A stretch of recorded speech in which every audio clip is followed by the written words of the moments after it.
Let's talk about Melbourne, because this is the team that everyone's raving about, and quite rightly so. Yeah, and they should be. Their game is just in such good order, TJ. Their players play with just this unbelievable confidence, and it started right from the start.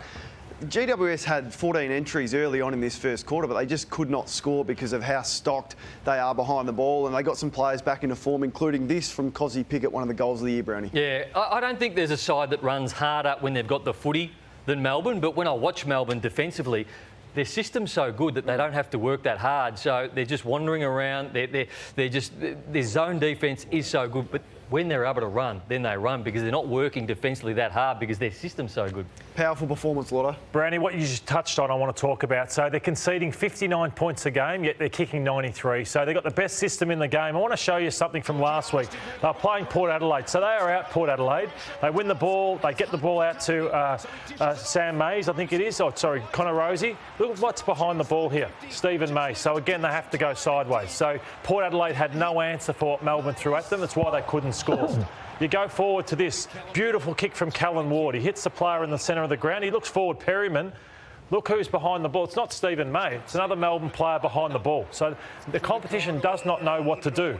Then when Melbourne win the ball going forward, I'm thinking, why can't every other side try and execute something like that? But look at where the defenders are for GWS. That's Keefe and that's Taylor. They've all been sucked up the field. Melbourne always get numbers to the fall of the ball.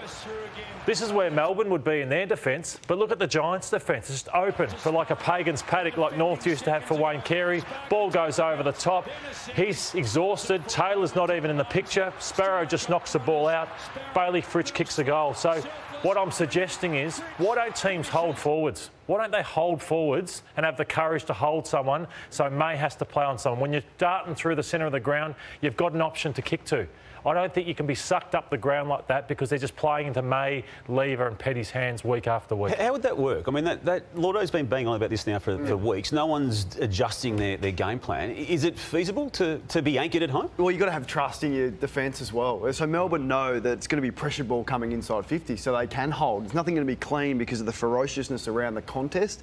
Their game's just in such good order. And there was some talk during the week, TJ, that they're going at sort of 70% and haven't... Well, have we seen them go? I mean, third quarter was pretty good. But that's been the way that they play. So they hang in there, and then they've got this amazing ability to flick a switch and go bang. And they put on, I think it was 10 unanswered goals from 10 different goal kickers last night in a period that just blew it open. Same as Port Adelaide and same as they've done in finals. It's great vision. I'm waiting for someone to do something different. The only team that's done it, and they couldn't do it for the whole game, was Essendon. So they had Peter Wright pretty much deep forward, and he troubled Stephen May that night. But the Bombers couldn't get enough football in there for long periods of time for it to be effective. And eventually, the might of Melbourne got on top of them. But Peter Wright was able to get Stephen May one-on-one a few times. On the other side of the equation is where the Giants now find themselves. Just the one win to this point of the season. Leon Cameron, at the 9th season of his coaching career, knows what happens here, given the unknown about his own place. If I sat here and said there's not pressure on the senior coach, I'd be saying I'd be lying to you, wouldn't I? There's pressure everywhere, whether you win or lose. There's always pressure because you always got the next week.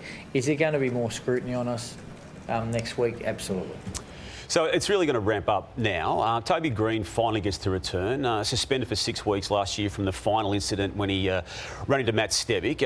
They've won one of those 5 matches. They lost the final the next week to Geelong, and then they've only won the one game this year against Gold Coast Suns in round 3. He gets to return for the next game, which is the Friday game against St Kilda. But TJ, part of Leon Cameron's plight is now, I feel, linked to what Toby Green did last year, and I think he's put him into a You think he's that important, Toby Green? Oh, well, I always thought once he was out for 6 weeks, at best they'd go 2-4, maybe 3-3, but they've gone 1-5. So if Leon loses his job, you think part of the blame should be on Toby Green? No, but it hasn't helped him coming out of contract this year. I mean, you'd rather have Toby Green in your team than not. And strangely enough, I was staggered they kept him as captain in that official role. I know they changed it with Canelio wanting to just ease out of it and Kelly to step up as well. But yeah, he comes back with the season effectively shot from a making an impact perspective. They've got to be one of the most disappointing teams in recent years, haven't they, GWS? No, they're pretty good last year.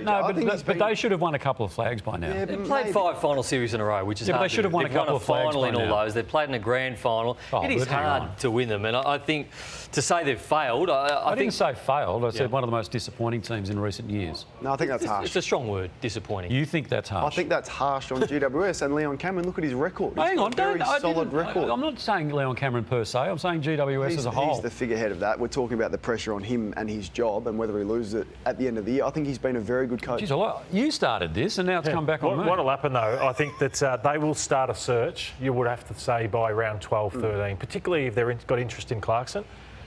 So it's very hard to see how he coaches till the end of the season because of the talk and the speaking. You can't wait till round 23 for the Giants. You've got to get in early, particularly if it's for Clarkson and if anyone else is in the mix. Well, you're so close to Essendon people. What are you hearing about the James Hird situation? It's only a 1.5 days a week job. But nothing at all in regards to him coaching the side. No, I'm talking just generally. Leon has been there a long time. I think he'd have to make a prelim for me when you're getting contract talks put off till the end of the year. Yeah. Only a prelim could probably have him coach the club next year. It's very similar to the Ken Hinkley situation. Yeah. Just in the end, time just gets you. Yeah. You're a very good coach. You've got a great record, but in the end, time and a fresh start gets you.